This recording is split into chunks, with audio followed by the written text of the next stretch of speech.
Okay.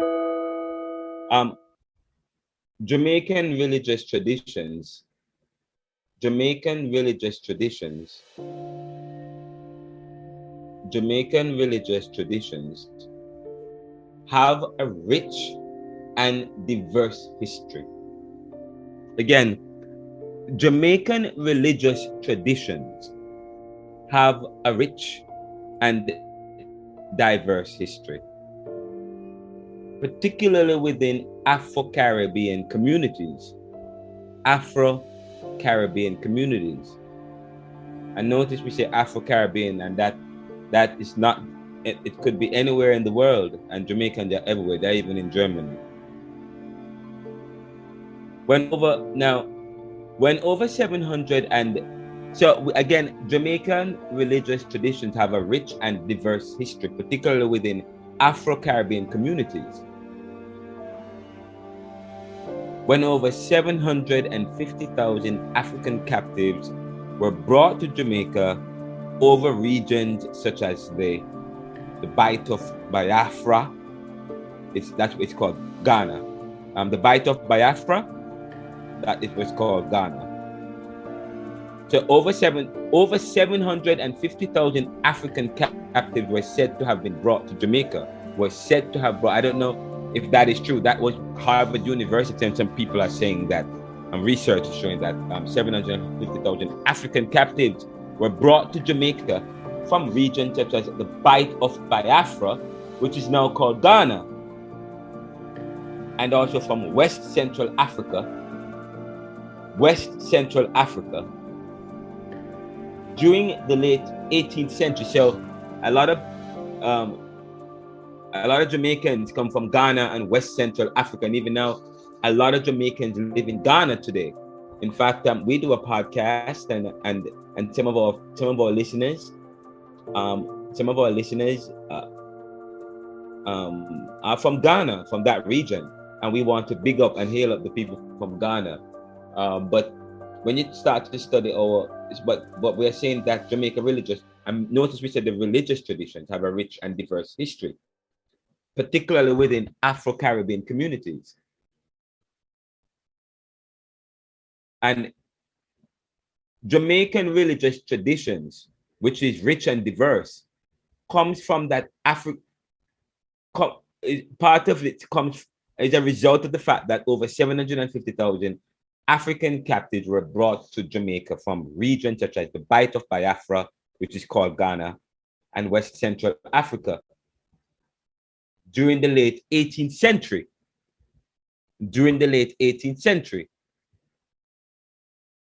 A variety of African and African-influenced religious practices began to emerge in the 18th century.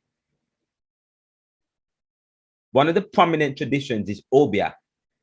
And I think when did and Dottie Boatman came, when in 1700s, I think in the 1700s, Dottie Boatman came to Jamaica and then later to Haiti. And I think he was instrumental. He's one of the persons who was instrumental in bringing Obia to Jamaica. Probably, it probably wasn't developed enough. But what we know is that one of the prominent traditions is Obia, which serves as a system of, and this is the Obia for those of us who don't know. Obia serves as a system of herbal and spiritual technology used for various purposes. Herbal and spiritual technology used for various purposes. Obia practitioners, often referred to as readers, they call them called the reader man, readers, are skilled herbalists, and they are sought after for healing, physical, spiritual, and mental disorder. Again, for healing, physical, spiritual, and mental disorder, as well as protection from bad or malevolent spiritual forces. Obia was also historically associated with slave resistance and revolt. Again, Obia, it was also associated with what? Slave resistance and revolt, with beliefs in its practitioners' ability to poison and dominate others through the manipulation of shadows. the manipulation of shadows. Some researchers trace the origins of Obia to the Ashanti people of present-day Ghana and their practice of Obayifo. Obayifo.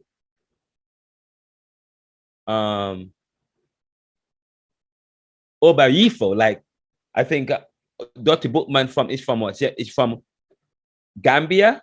Or where is he from? Senegambia, sir. Right. But according to researchers, this is the origins come from Ghana. From Ghana, sir. Yes. Now, another significant religion or Jamaican religious tradition is Jamaican revivalism. We talk about the revivalists.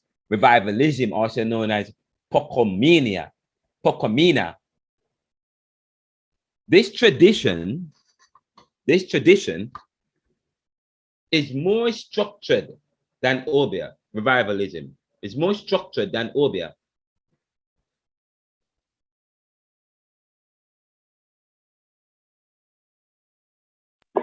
Sir, he's from Senegambia.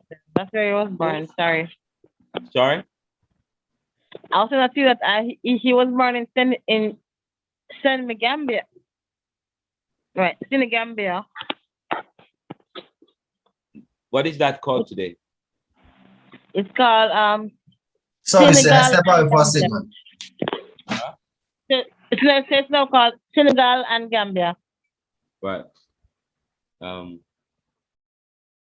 Okay, but another significant Jamaican religious tradition is Jamaican revivalism. Jamaican revivalism.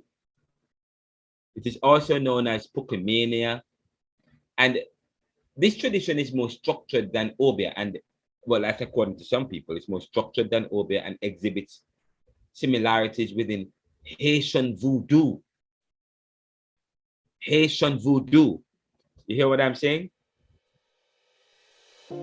So, and this is important, another significant Jamaican religious tradition is Jamaican revivalism.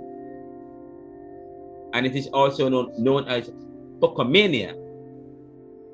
And this tradition is more structured than Obia. It's more structured than Obia, and it exhibits similarities within Haitian voodoo. And I said to you, when some Africans came, such as Dottie Bookman, when he came to Jamaica, he left, he escaped and went to Ghana. And I said to you, he was a priest, and for some reason it wasn't properly developed. My research told me it wasn't properly developed. And I believe it probably wasn't properly developed, and as a result, it came across as that Obia, and then but you see what's going. But we talk about the issue of voodoo and revivalists.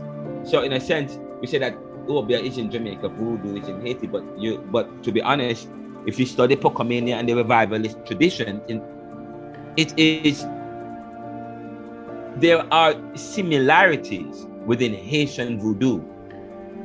Now, Jamaican revivalism has numerous churches and congregations in major US cities today. I'm telling you, again, I'm going to say this again. Jamaican revivalism and numerous churches and congregations today. Jamaican revivalism has numerous churches and congregations in major US cities today. It incorporates elements of West African and Haitian religions, with various spirits venerated in the tradition being associated with specific foods, colors, music, rituals, and it involves drumming and dancing and trance. Even I think there is something in Jamaica called I Stedford, and I remember one time there was some drumming and somebody got into a trance, and and I used to actually, I would visit one of my friends, Michael, who used to go to Jamaica Evangelistic Center with me, Portman Evangelist. We sang together, but one of my best friend, Michael, I know whatever happened to him, but I would visit him, but I'm in Brighton, and one of the houses was known as a revivalist house, and they would have oils, and it was always looked a certain way with some, but in my mind, I always said, oh, it's so weird, it's strange. I was, in fact, passing those houses would engender fear. I would walk on the other side of the street. There was always a level of suspicion and fear, even amongst us kids, because, especially if you grew up in a very Christian tradition. But this particular kind of religion incorporates elements of West African and Haitian religion, with various spirits venerated in tradition being associated with specific foods and colors and music. And the rituals often involve drumming and dancing and trancing like states, for allowing contact between worshippers and spirits for divine healing or inspiration. Now, while the Holy Spirit is said to possess devotees in revivalist traditions, spirits of biblical figures like Jeremiah and Peter are also invoked. So, so there is also, you also find in these revivalist traditions and congregations elements of some Christian traditions. And we're saying, but I said to you the other day, if you went in my Caribbean thought class, when you studied read Edith Clark, and when they're looking at the organizational dynamics in Jamaica, in some communities in Jamaica, and how they exhibit some illegitimacy and cohabiting and so on, and they were trying to understand their behavior, and the rationale was that it came out of Africa. And I say to you, that's not necessarily true. That's not necessarily true. Okay, we want to believe that they never had any sense of family in the kind of way we thought of it. Because when I read the article, I'm going to read an article by Mr.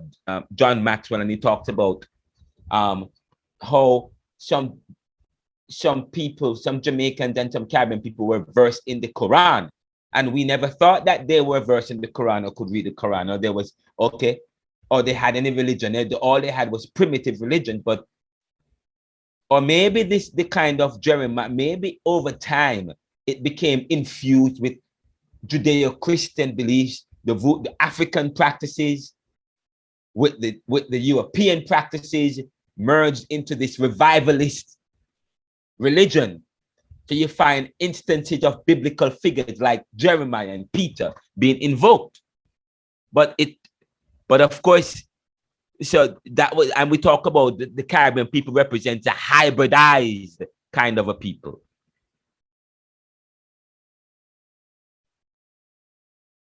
Perhaps the most well-known Jamaican religious tradition is Rastafarianism,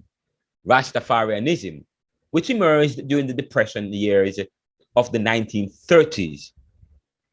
Even before Bob Marley, and some people think that Bob Marley started Rasta. No. Now, it is a complex spiritual, and I'm going to say that, yes, it is complex. And by the way, just so you find out, there are many different denominations in Christianity. Even in Rastafarianism, there's many different denominations, strands of it. It is a complex spiritual and political movement. Notice, it is not just a spiritual movement, it is a spiritual and political movement. When you watch the film, Who Shot the Sheriff, you hear Bob Marley said, we're not, and I keep saying, and in Caribbean thought, we drive home the idea, he said, we're not Marxist or capitalist, we're Rasta, okay? And if you watch Life and Death, you see them, they were playing drums and they were smoking and playing drums and talking about Babylon. Babylon is the capitalist system or the colonial system that we are under, or neoliberal globalization, whatever. So in a sense, you talk about revivalism, and then revivalism is a one form but revivalism utilize a kind of, it's one form of African religion in an African tradition that's incorporated within the Jamaican experience. But then you go beyond that, you start talking about the Rastafarianism, which emerged in the 1930s. It is a complex spiritual and political movement that combines Jamaican folk, and that combines what? Jamaican folk Christianity, with Pan-Africanist sentiments influenced by Marcus Garvey's United Negro Movement Association. And Marcus Garvey will tell you that he is not Rasta, but he was a Judeo-Christian. He promoted Christianity in a sense. But at the same time, the way he go about his nationalism was quite interesting with the felt hat and so on. But if you look, and we talk about the drumming in the revivalist religion and the Pokemania, and in Rasta, there's something that marks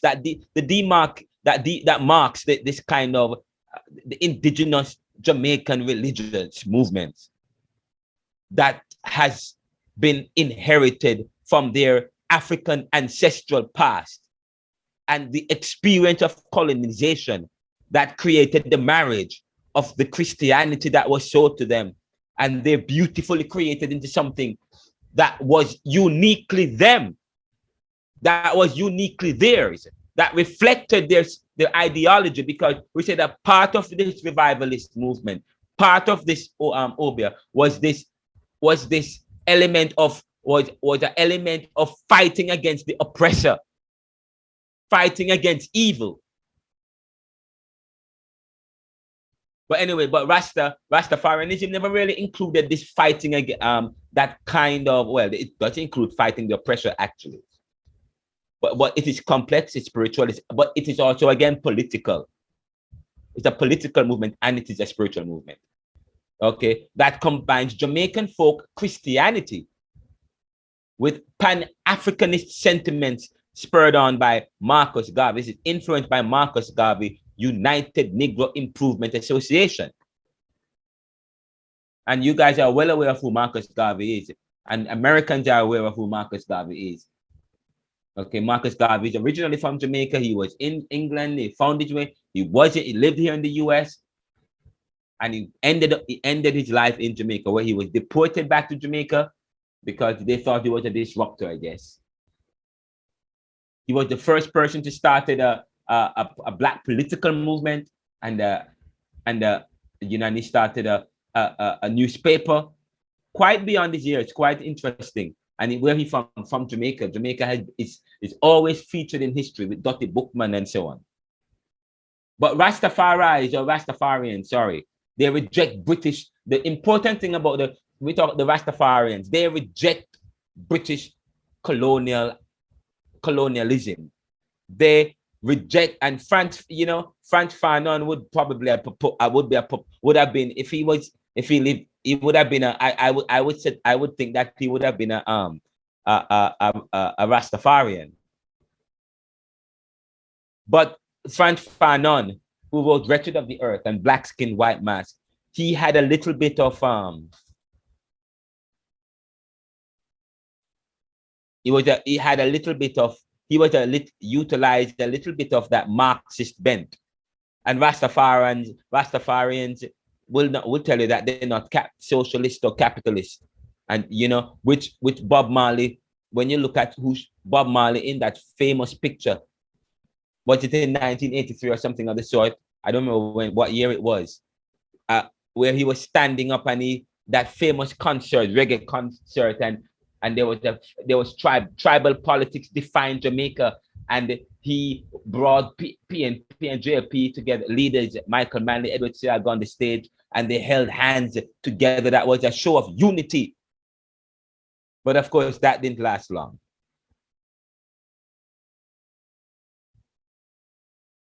But that was the difference with this Rastafarianism political spiritual movement, because they weren't for capitalism and they weren't for communism. We talked about that in Caribbean Thought class yesterday, looking at Edward Seaga talk about the East and the West and so on and so forth. And of course, I talk about the global North and the global South, the developed and underdeveloped or developing. But Rastafarians reject British colonialism and they draw inspiration from where? Ethiopia. They didn't want to look to Britain or to the global North. They looked to Ethiopia They wanted to look somewhere for inspiration, and they looked to Ethiopia.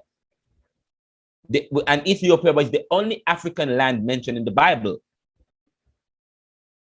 according to the well, and we talked about that in some time ago, which is kind of weird, quite interesting.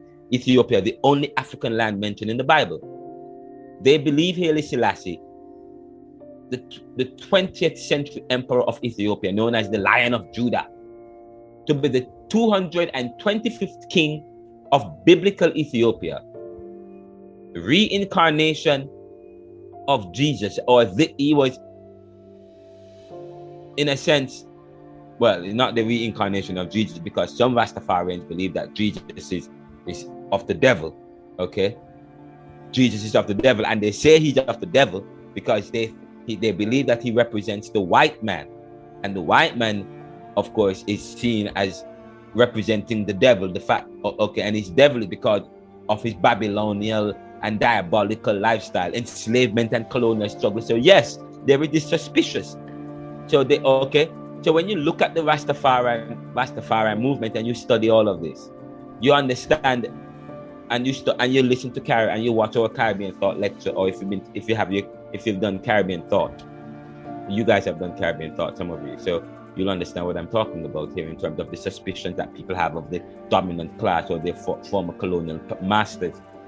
Frantz Fanon, we talked about Frantz Fanon yesterday. He was just that suspicious in DC when he was in the hospital. And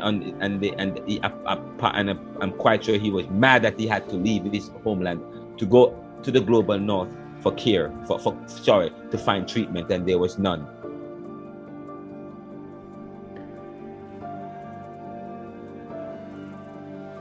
But Rastafarians adopted the name Rastafari, which means Prince of Tafari province, as their own. Some Rastafarians have even settled in Ethiopia, Ghana, and Zaire, fulfilling the dream of a return to Africa. Fulfilling the dream of a return to Africa. Rastafarians interpret the Old Testament as the history of Black people and view themselves as successors to biblical prophets. Again, Rastafarians interpret the Old Testament as the history of Black people and view themselves as successors to biblical prophets. Successors. In other words, they were the incarnate of the original, or what was told to come, or they exemplified biblical prophets. They often speak as the present day voices of prophets like Moses, Joshua, and Isaiah. Now, the distinctive Rastafarian hairstyle is dreadlocks. And many people think that Jamaicans are dreadlocks. Like when you don't have any dread? If you don't have dread, you're not Jamaican in some places. When I just came here in 2006 for the first time on a student exchange, I believe I was being ordained. Part of my ministry was formation in the United Church in Jamaica and the Cayman Islands. And I was doing youth ministry. So I came here as part of the exchange to develop my program ministry around camp ministry. And so I spent a couple months here as part of an exchange program and as part of my ministerial formation to work with Camp Moval, which is part of the United Church of Christ mission. And they thought, and people from all walks from Denmark, from France, so on and so forth. Quite interesting. And you don't have dread? I mean, it was quite interesting.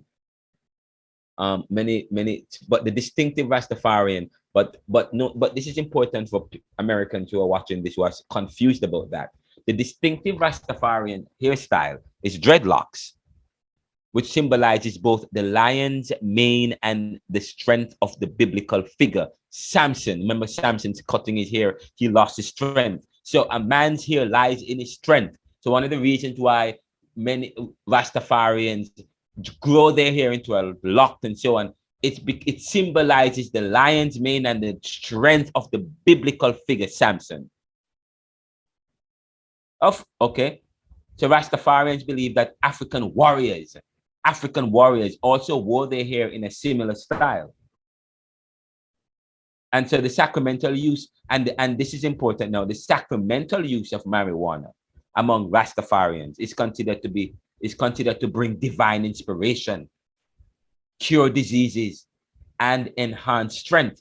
Rastafarians had always believed that there was something behind, but many people think that Rastafarians were weird and unintelligent. Okay, weird and unintelligent, and of course that stems from our colonization. That stems from our waywardness. That waywardness that Homie Baba talks about when about that Bandung spirit has left us. That's the same thing she spoke about in Wretched of the Earth. Okay, that new dream of a third world, of nations. Okay, free nations, of nations that was denationalized. But then here comes globalization, rebuilding. Okay, here comes globalization. Talk about the now developing nations. Suddenly you're met with globalization. Quite the irony. Quite the irony. But the Rastafarians have always talked about marijuana, and not just its spiritual efficacy, but its biological efficacy. And now marijuana is big business here in the US, but it's still not big business in Jamaica. Jamaicans and the Caribbean have not capitalized on that as yet, because they have allowed a religion that have outsmarted their ability to be able to compete. But that's why the Rastafarians look to somewhere else. But anyway, but right now science is behind the drug. Scientists are now saying that it enhances. It cures diseases. Cancer, it is used for cancer, to soothe. Rastafarians have always been saying that. Scientists here and in the global north and big countries was saying, no, it's not good because we have to study it first. No, we have to study it so that we can create laws to dominate it. But the sacramental use of marijuana among Rastafarians is considered to bring what? Divine inspiration. When you look at the Roman Catholic Church and some churches, there is the burning of the incense. In some churches that also in some Roman Catholic churches and Greek Orthodox churches and so on, this burning also takes place. This incense, this smoke. But okay.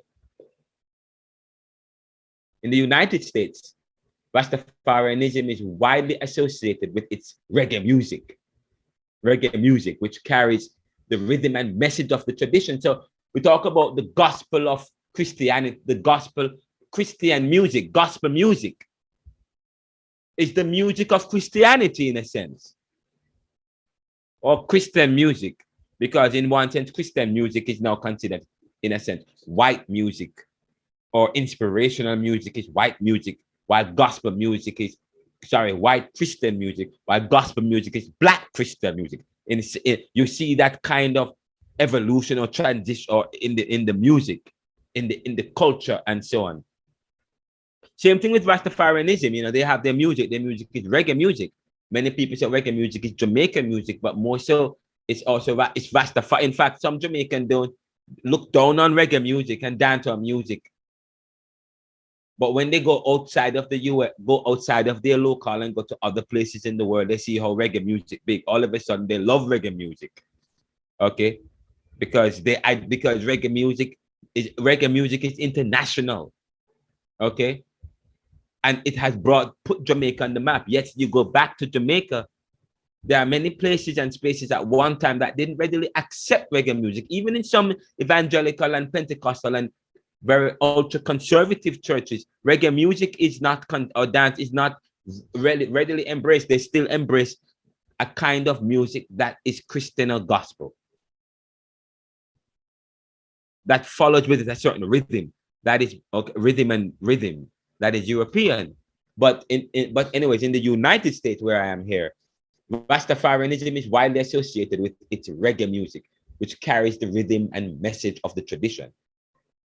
Reggae lyrics often express social protest and the long-going to return to the biblical Ethiopia. You know, always want to go back to the motherland. In Christianity, you go in the motherland or the utopia or the heaven, going back to some heaven.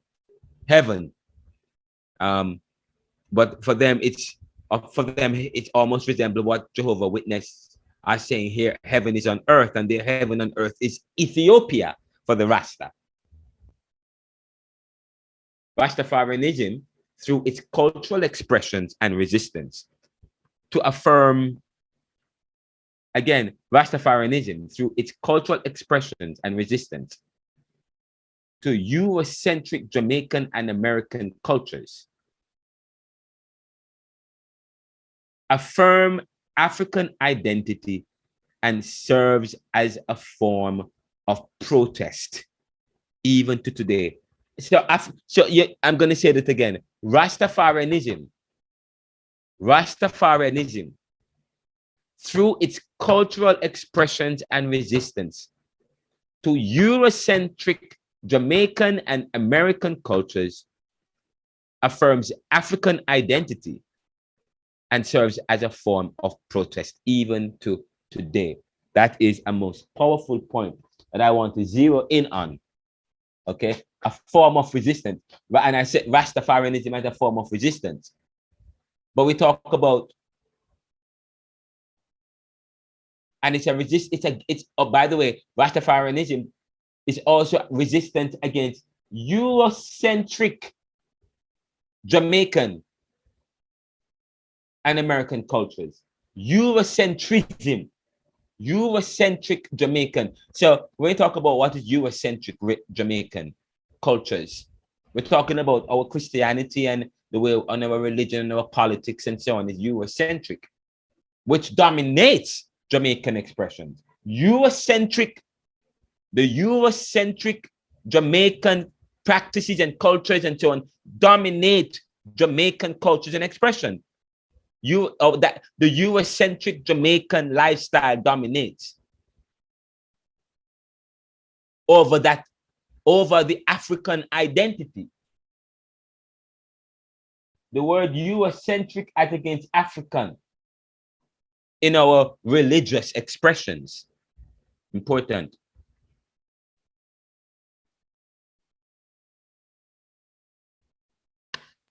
Very important. And so I said to you, in this class, we're going to do research. We're going to do research. Check your honors here. Yes, I see that. Hold on.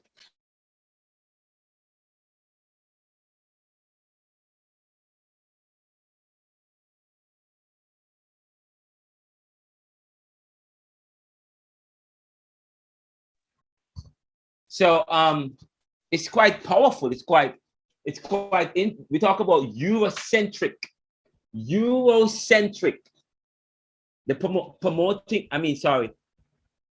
resistance to Eurocentric cultures and more acceptance to African. So, okay.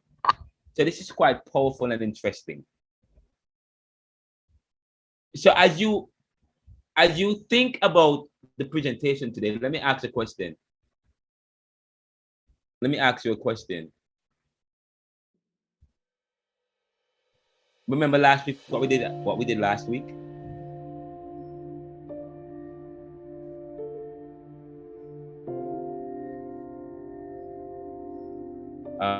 Last week we were by the way, did you guys read the lecture notes that we did last week in preparation for the class? It was quite powerful. I got to share it with you. Is this it? It's entitled A Critical Examination of Theology and Culture in Caribbean Perspective. Somebody provided me with a beautiful report, which I just have to share it with you. One of our staff reporters presented this. And I have to share it with you. Sorry about that.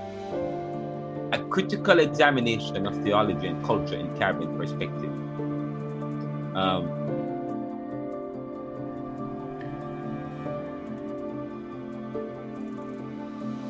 And it was quite powerful.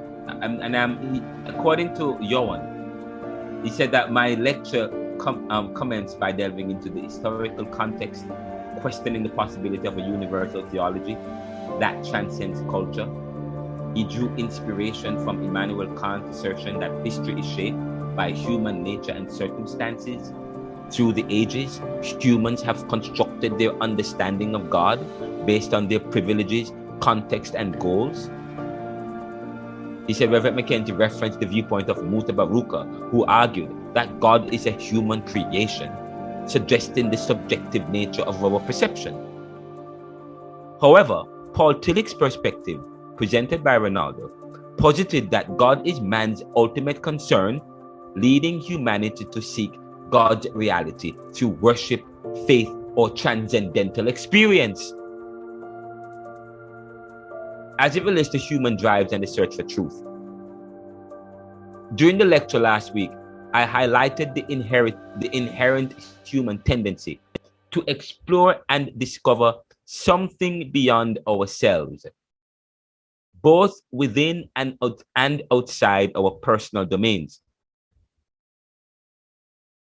Again, during the lecture, I highlighted the inherent human tendency to explore and discover something beyond ourselves, such as Rastafarianism or revivalism. Yes? Both within and outside our personal domains.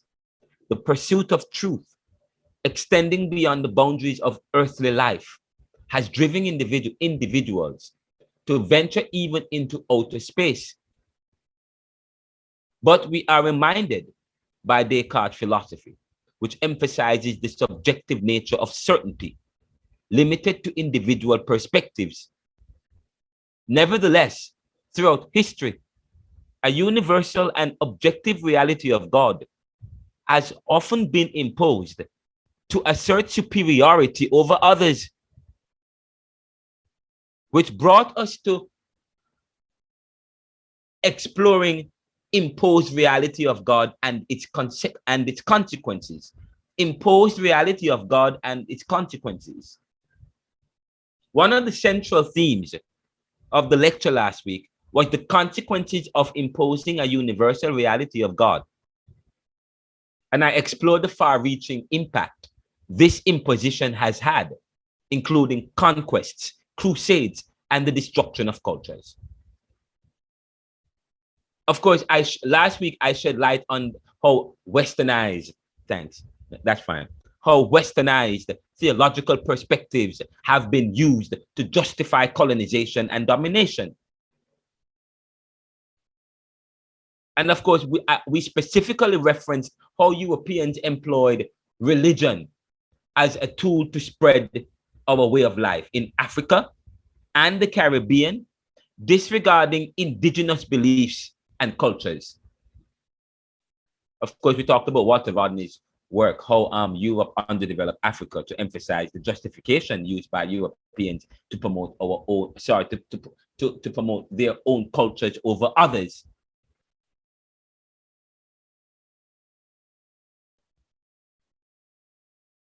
Quite important when I'm saying here. Oh, Karen is here. That's good. I'm going to wrap up. This is important. I also made the point last week that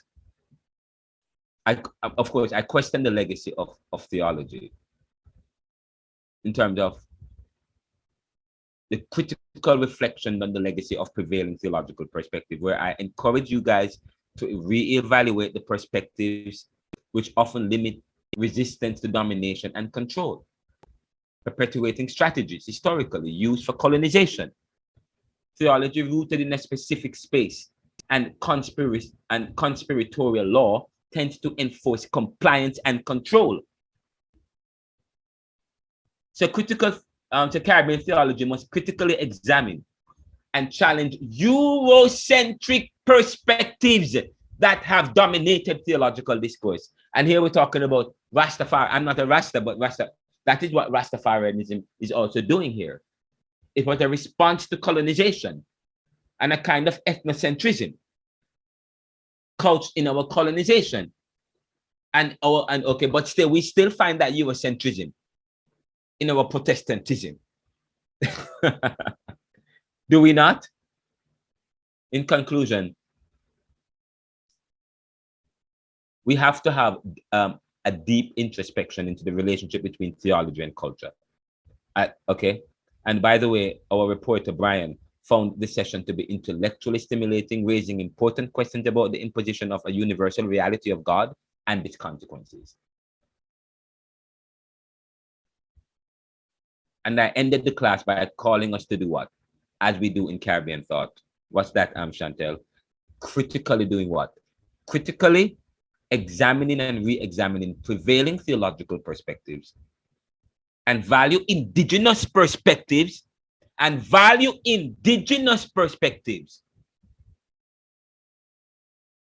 Okay? Because there is a need for a more what? Inclusive and diverse understanding of God and spirituality, which can be achieved through what? A broader exploration of theological legacies. By the way, this article is available in the neoliberal.com. Please share the art, and I think we share the article with you. It's available I think it's available. The text is available if you go to any of the platforms. So I have a question. Notice I talk about the whole issue of I talk about the fact that the need, attitudes towards attitudes, perspective. I talk about re-examining prevailing theological perspectives and valuing indigenous perspectives. Valuing indigenous perspectives. Right, like, or those born out of that African tradition, like, okay. And so I'm going to share my screen with you, actually.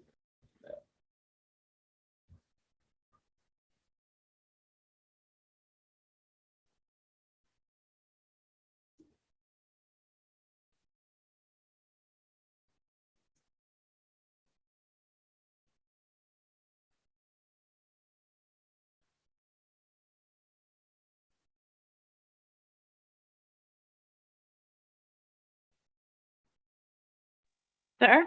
Questionnaire to you guys, because and I call it on valuing African identity through religious affirmations of African traditions. On valuing African identity through religious affirmations of African traditions. Do you understand what I'm talking about there?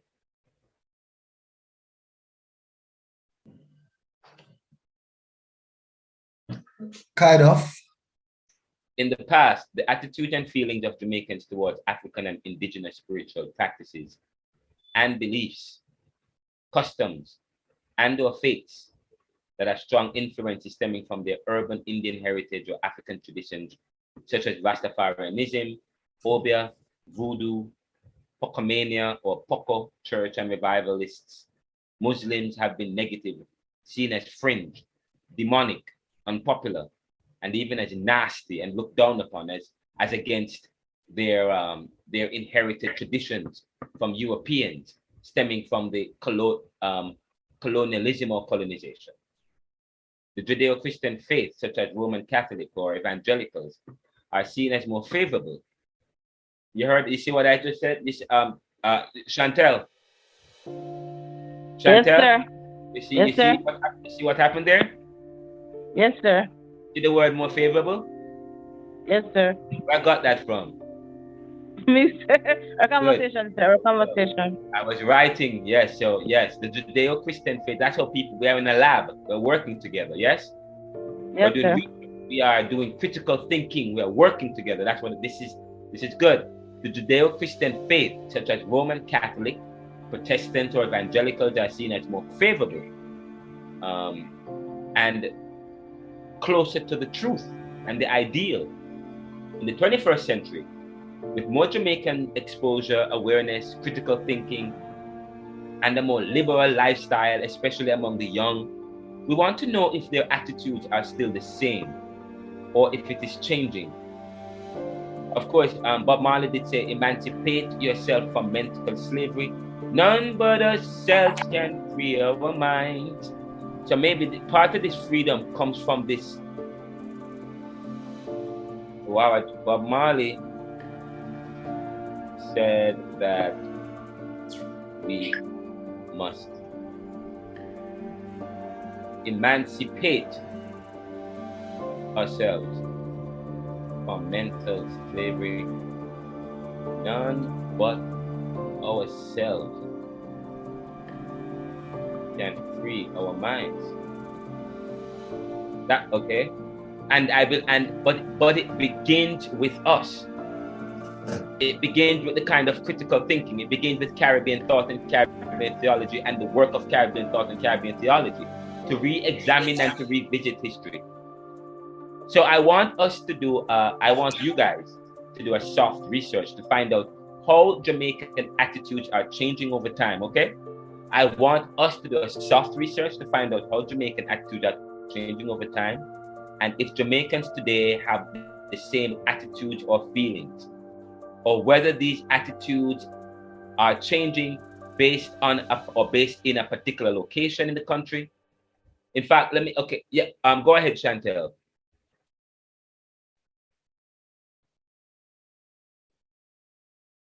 Chantel? Yes, sir. What were you saying? I won't say anything, sir. Okay, so you notice so this is how people conduct studies. And by the way, Bob Marley is right. We have, in order for change, for true change and prosperity, and for us to realize true change, we have to, it said it begins with our minds, but part of doing research is getting to understand people's attitudes and thinking and what create those thinking and not making assumptions about things and people and looking at what Bob Marley said then and what is happening now. I want us to do a soft research to find out how Jamaican attitudes are changing over time, based in a particular location in the country, city or rural age group, ages 13 to 24, 25. That's when you heard me talking, that's what I was doing, 13 to 24, 25 to 34, 35 to 44, 45 to 54. I had to change it because I wanted to be included in the 35 to 44. I still wanted to be included in the 35 group. 45 to 54, 55 to 64, 65 and above. We also want to use in terms of we want to consider their educational levels, income status, political affiliation, GLP or PNP, the denominationality, Protestant, Anglican, Roman Catholic, Seventh-day Adventist, evangelical, including evangelical, Pentecostal, Brethren, Seventh-day Adventist, Apostolic, Revivalist, Poco, and Poco in a sense almost the same thing. Mormon or Mormonism, Universal Church or the Universal Church. Also religion, what religion? Based on their religion, Brethren, Rastafarianism, Judaism, Satanism, what else? Satanism, what else? Muslim, Nation of Islam, Christianity, or atheist, deist, or other state. Some even view some African religious practices as cultic or occult. Some people call Jehovah's Witnesses a cult of, we see Jehovah's Witnesses are seen as what? A cult of Christianity. A cult of Christianity, you know that? Yes? A cult of Christianity. That's what some people call that. And so, where am I? So help with a research questionnaire for study that explores how or if Jamaican attitudes are changing towards their Afro-Caribbean beliefs, and whether any socio-political, religious education, pop culture, travel exposure, or factor, caused the attitude change, or whether or not there's no change. Okay, so that is the question. That is the this is type of graphical, but I don't have enough time to fix it up for you guys. Okay, but that is the basis of the study, and based on what I've just read in terms of the Eurocentrism in our practices, and the superiority of our Eurocentric practices, cultures, and faiths. The superiority of it. Yes. Are you guys listening? So I have a questionnaire for you guys. So this is the questionnaire. Yes, sir. So I am going to send you the questionnaire. In fact, let me stop this right now. I'm going to send you the questionnaire. Tell me what you think of it. Think about it. Okay. Whether or not we should change. It's okay. When I see it, I will. When I download, I will read it better. All right. But it should be fine. So this what going to comprise the final assignment? Yeah, this is final assignment. Actually, I think this is kind of amazing. Yes, I think so. I will read it in depth, and I can give you feedback during the week. All right, so okay, let me send you guys this, and you guys do it for yourself. I'm gonna you guys should do this for yourselves. Actually, I have an idea. Okay, hold up. You guys gonna love this. Let me stop here for a second. You guys gonna love this. What I'm doing. Let me go up to the top. You guys are gonna love what I'm about to do.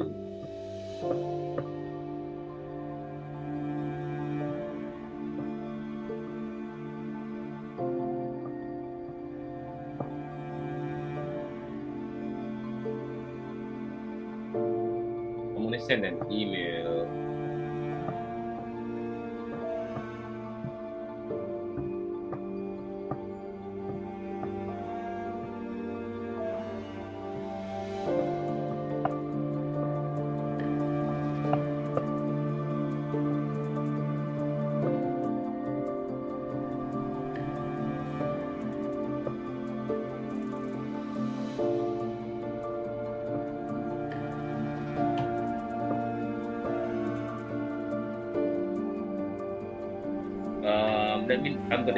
Let me know if you have received it.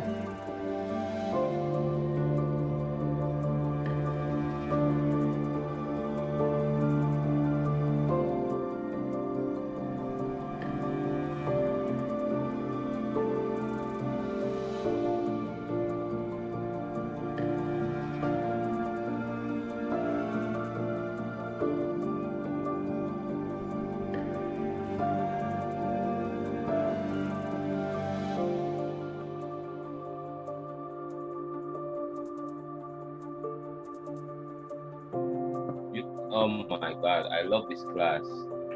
You guys are gonna be in heaven once I send you this.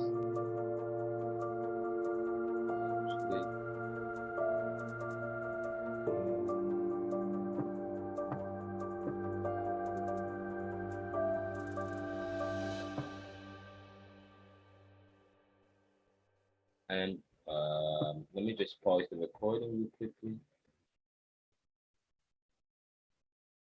Okay, guys, welcome back. You guys, I find this to be quite interesting, and I'm excited actually.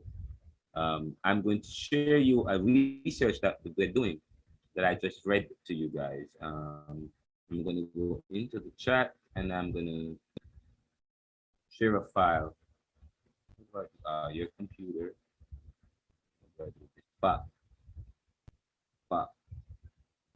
Okay, open that file, guys. So now we're gonna work on, that's the questionnaire, but I still need to update it to send it out before you guys can start giving out to people. But let me know if there's anything missing, anything I need to develop. Check it over and send it back to Where me was it sent, sir? in the chat. Oh, shoot. There it is. And I'm also going to send you a copy.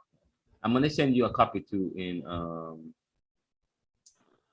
Okay, sir. In the WhatsApp. You guys are on the WhatsApp group, yeah? Yeah, you guys are. So I'm going to Caribbean Theology. Yes, sir, I'm there. We are in the WhatsApp group. This is just draft. That's just a draft, okay? This is just a draft. Oh, that's not the final question.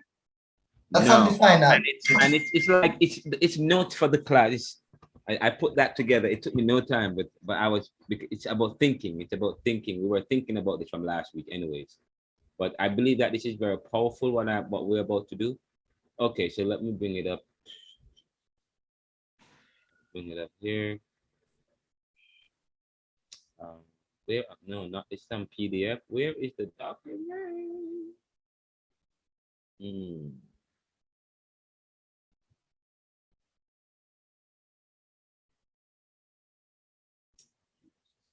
Twice. Sorry. Okay, guys. Are you seeing the document? Oh yes, sir. I'm reading it right now. All right. Okay, so but what I just read to you, you notice how I updated it? So this is how it, okay, so this is when we present, this is the methodology of the paper, exploring changing attitudes towards Afro-Caribbean beliefs in Jamaica, and by extension, the Caribbean, a study of socio-political, religious, and cultural influences. Wow, we could get funding for that. Do a study like this and send it out to people. We are doing a study at the Jamaica Theological Seminary exploring changing attitudes towards Afro-Caribbean beliefs in Jamaica. A study of socio-political, religious, and cultural influences. The introduction. In Jamaica, there has historically been a negative perception towards African and indigenous spiritual practices, religious beliefs, customs, and faiths that draw influences from urban Indian heritage or African traditions, Rastafarianism, Obia, Voodoo, Pocomania, revivalist, Muslim beliefs, and Muslim beliefs have often been marginalized, deemed as fringe, demonic, and unpopular, juxtaposed against the inherited traditions from European colonialism. The Judeo-Christian faiths such as Roman Catholicism, Protestantism, and evangelicalism has been favored and considered closer to the truth and the ideal. However, in the 21st century, with increased exposure, awareness, critical thinking, and the more liberal lifestyle, particularly among the younger generation, it is crucial to investigate whether attitudes towards Afro-Caribbean beliefs are changing. This study aims to explore the shifting attitudes of Jamaicans and values. Attitudes and values. Add that, make a note of that. Attitudes and values of the factors contributing to these changes, considering democratic variables such as location, age group, educational levels, income status, political affiliation, denominationality, and religious beliefs. What are our research objectives? Our main objectives of the study are as follows. 1, to examine if Jamaican attitudes towards Afro-Caribbean beliefs have evolved over time, and 2, to determine if specific demographic factors influence changing attitudes, including location, age group, educational levels, income status, political affiliation, denominationality, and religious beliefs. D, to investigate the potential role of socio-political factors, religious influences, education, pop culture, travel experiences, and exposure in shaping attitudes towards Afro-Caribbean beliefs. D, to explore perceptions of African religious practices as cultic or occult and their impact on attitudes. Our methodology, participant selection, a diverse sample of Like say for example, if you're doing a PhD, this is what you do. Your dissertation. And this is not my dissertation, but probably I should probably switch and talk to my dean and said, because I only discovered this while teaching this class. And said, you know what? As part of my dissertation, I want to do this study. This is going to be my new dissertation. I want to not just Jamaica and the Caribbean. This is interesting. Very interesting. No, this is how you do stuff. This is interesting. This is a proposal I could give to someone. Wow, this is because we got this by doing the readings and so on. You see how this is how you get epiphany, and this is how studies occur. You see what I'm talking about, Williams? But anyway, we're doing a Caribbean study, so we could do a Caribbean. We could do a Caribbean theology journal together, and all we need is now funding for this, and then we're gonna have to hire you guys to do. But this is what you call it. This is a proposal that we could work on, but this is just a soft study we're gonna do for this class, okay? Yes. And then we're gonna take it to the next level, because I think if it's this is good. This is I won't you be interested to? Won't you want to find out? Huh? Hello? Yes, sir. Wouldn't you want to know how attitudes are changing, values are changing? Oh, sure. Anyway, but the methodology, we talk about the methodology at the participant selection, questionnaire, really, data collection, data analysis. And of course, the ethical consideration is that the study will adhere to ethical guidelines, ensuring participant anonymity, informed consent, and voluntary participation. The collected data will be securely stored and used solely for research purposes. Yes. So by examining changing attitudes towards Afro-Caribbean belief, this study aims to shed light on the impact of socio-political factors, religion, education, pop culture, travel, experiences, and exposure on the evolving perceptions of Jamaicans. The findings will contribute to a deeper understanding of how societal changes influence cultural attitudes, promoting inclusivity, tolerance, and cultural heritage preservation. Ultimately, this research aims to encourage a more informed and respectful dialogue surrounding Afro-Caribbean beliefs in Jamaican society. And of course, that's the research question. Thank you for your interest in conducting research on Jamaican attitudes toward Afro-Caribbean beliefs. Below is a questionnaire that can help you to gather information regarding the changing attitudes and factors that may influence them.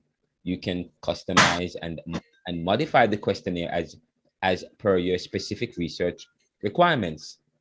So we ask them, section 1 will be gender, 2, age, 3, location, 4, education. Huh? I'm doing good. Income status. Section 2 will be religious affiliation, woman, and section 3 attitudes, and so on and so forth. Please indicate your level of agreement with the following statements. Afro-Caribbean spiritual practice have a positive influence. Jamaicans should embrace their Afro-Caribbean heritage. Attitudes towards it. We ask them certain questions. And section 4, additional information. In your own words, describe your understanding of perception. Blah, blah, blah, blah, blah, blah. So that is it. So spend some time.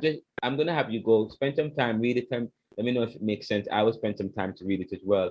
But to be honest, this can be part of a wider study. A wider study. I am telling you, God is guiding. God is just birthing in. I don't know, what is God doing? This is more work, God, you're giving me to do. Fine, I will do it. But this is a lot of work. Oh yes, a lot of work, but it's a might opinion. It's powerful. This research, this questionnaire, it is powerful. I won't even publish the recording for everybody. When I publish this recording, I'm going to make it private for only you guys. I'm not even going to publish it on the airwaves. It's only going to be because this is personal stuff. Eventually we're going to popularize it. Yes. But I want you guys to send, we're going to do a soft questionnaire. Send it to different people. Okay. At least let's do like, let's, for ourselves, this is an initial study we're doing. So let's just give out, as each of you give 20 out. We just see what, let's see what 50 people say. Okay. We're going to analyze what 50 people say. Okay. All right. So we have to start to give them out from anytime soon. We're gonna give them out starting this weekend. Actually, I'm gonna look. So I want you guys to just read everything from start to finish. Look and then go, especially the questionnaire. Tell me if there's anything we should add, anything we should adjust. Okay, if everything looks fine, then okay. But the way you will do it is you do it by answering the question yourself. Okay. So right now, what I want each of you to do is to do the questionnaire. Okay. And while doing it, tell me if there are any problems you have. Okay. By the way, we're going to end class now, but we're going to have to talk throughout the week as it relates to this questionnaire, because the questionnaire, I'm going to do some additions. If you guys want to, in fact, if you guys could edit it for me, there's some things that can be grouped. The Church of Latter-day Saints is not on there. In terms of income, the income brackets, what is considered low income in Jamaica? What is considered middle income in Jamaica? What is considered high in Jamaica? And if we were to turn this question into a Caribbean questionnaire for different, what would it look like? Okay. What would it look like? So can we do that? Can Williams, can you work with Chantel with that? And sure, sir. We can look at it, yes. Karen, you, and in fact, Chantel is not. It's really Williams, Karen. That's going to be your assignment for this semester. Yes, sir. What we should do? We should review it, and there's some. I'm having some problems with the questionnaire. Before we give it out to people, there are some things that can be grouped. Some things there's a duplication, like, say for example, revivalist and Poco. We could say revivalist / Poco. Okay. Say for example, Protestant. The Anglican Church is a Protestant church. The Methodist Church is a Protestant church. So so when I put Anglican, I can Protestant, list the Protestant churches instead of have them separately. But list them and put them in bracket, and then probably they can tick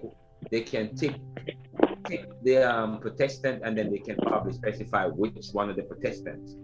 And then they can and if they are Pentecostals, they tick Pentecostal, but then they can have different kind of Pentecostals. Apostolic is considered Pentecostal. Charismatic is not on there, so we need to add charismatic to there. Charismatic. Okay, charismatic. And the charismatic can be considered part of the Pentecostals, or we're going to separate them. The charismatic, Pentecostal, evangelical, Church of Latter-day Saints. Church of Latter-day Saints, we're going to put them on a standalone, because some people think that Church of Latter-day Saints, they are evil,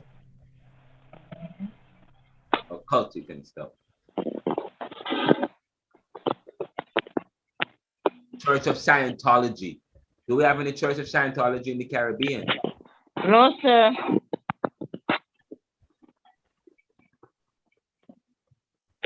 I think we have a small group of Church of Scientology. And put that on the questionnaire, and then other, because there might be other experiences that people have that we don't know about. Just put other. Oh, we need to add nature worship. Nature worship. Well, I'm writing down. Yeah, yes, sir. Oh, write them down, sir. I should write them down. Yes, sir. Yes, everything I'm saying. Nature worship. Nature and worship. Church of Scientology. Charismatic. Ziontology. Zionist. Yes, Scientology. Oh. Church of Zion. You just told me one. The Zionist. Thank you for telling me that. Zionist. Add that one. But Zion is like remember this is not nothing. Well, I still want some But still put Zionist. I don't want nothing to do with Okay. Okay. Which one? The first one you said that we have a small group in Jamaica. Church of Latter-day Saints. No, not Latter-day Saints. No, Scientologists. Church of Scientologists. Church of Scientology. Church of Latter-day Saints. Spell it for me, Chantel, please. SCIEN. Oh, Scientology, right? COLOGY. Scientology, science. Yes. You know whose church? You know whose church that is? That's no, sir. Tom Cruise's church. Tom Cruise. Really, Tom Cruise? Yeah, like some say. Yep, Tom Cruise is a member of the Church of Scientology. Okay. So I have three. Sir. I add three: nature worship, Church of Scientology, and Zionist. And then, you want a group or? Charismatic. Charismatic? Yeah, charismatic. Sir, and it's going to group the Protestant churches together in one, which is Methodist, and Anglican Brethren. Do we have any Orthodox here, sir, in the Caribbean? Orthodox. Yes. The Greek Orthodox Church. The Greek Orthodox Church. The Greek Orthodox Church. Yes, we do.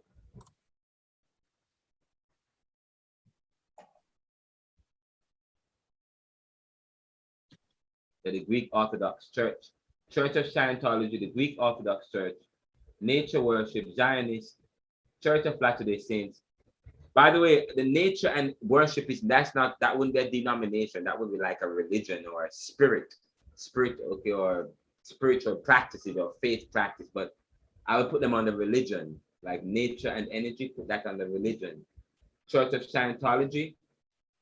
I don't know where to put. I would put them as probably put them under denomination, but they would be considered. Some people consider them a cult of Christianity. Okay. Sir, you know the first time I'm hearing about the Church of Scientology. Huh? The first time I'm hearing about the Church of Scientology. Oh, really? Yes, sir. Oh, wow, they've been around for a while. They're a big movement. They also ask you to give money to the church a lot. What are they about, sir? What are they about?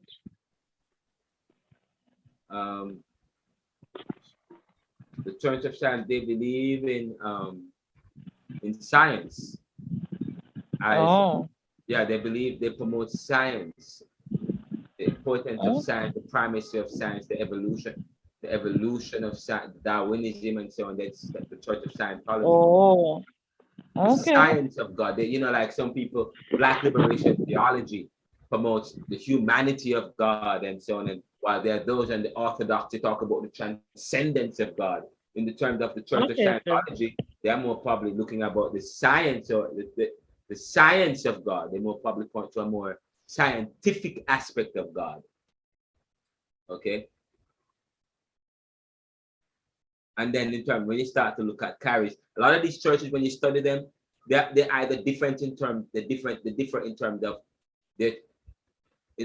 how they practice the liturgy, like the charismatic faith. They embrace the spirit, and the spirit of God. And some of the Protestant churches, I think in some of the Baptist churches and so on, the difference is there, the salvation, how people become saved. Some people believe in a more by works, saved by works. Other believe it's more Calvinist in terms of their theological approaches. While there are those who have, like the Rastas, it's more religious, political, stemming out of Afrocentrism and Eurocentrism and colonialism and so on. It's quite, when you look at what differentiates these denominations and religious groups, sometimes it's a practice, it's a methodology, it's the liturgy, it's the cultural, it's quite interesting. But but it speaks to what Immanuel Kant says, history is a result of the varieties of human nature and circumstances. And I talk about this human ego and male chauvinism.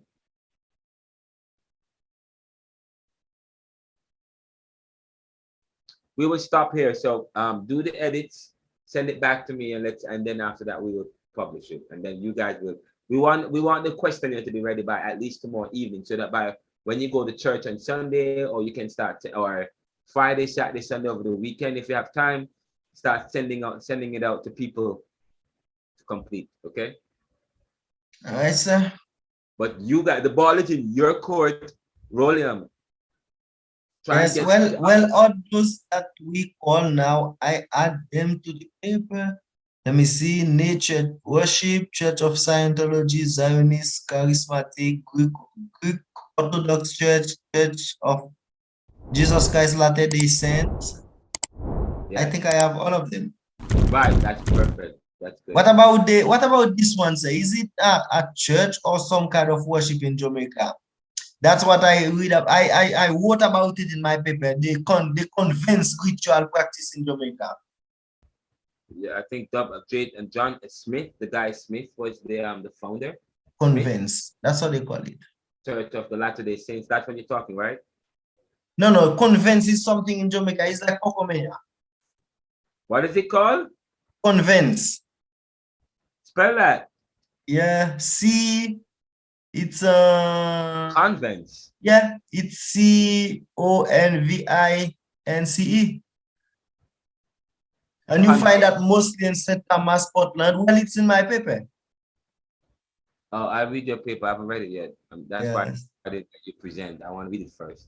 St. Thomas, Portland, and Number. Well, add that group then. If you know a group that's not on there, add it. Okay. Yes, sir.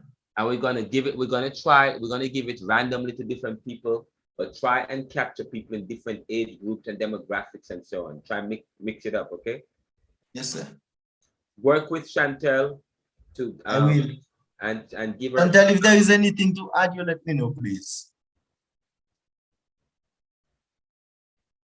Chantel? Oh, she fell asleep. Okay, sir. Okay, William. Okay, I got you. No problem. All right. Good night. You said you fall asleep. All right, guys. Thanks. Yes, sir. We will keep it. I'm gonna text the group and let you guys know. Chantel, we need to follow up with them. They need to start. Yes, sir. Definitely, sir. Yeah, we're gonna finish the presentation by. They added. Send it to me. Send the updated one so we could release it. Okay. They added. Okay, sir. And stuff. And the income. You guys need to find out what is middle, low, and high income in Jamaica, and put that bracket so that okay, middle, low, and high. Okay, sir. All right. We'll. I guess we can talk tomorrow about it some more. Tomorrow, right? All right. Good night, sir. Yeah, man. Take care. Good night. Good night. Take care. Have a good one, sir. Bye. Bye-bye.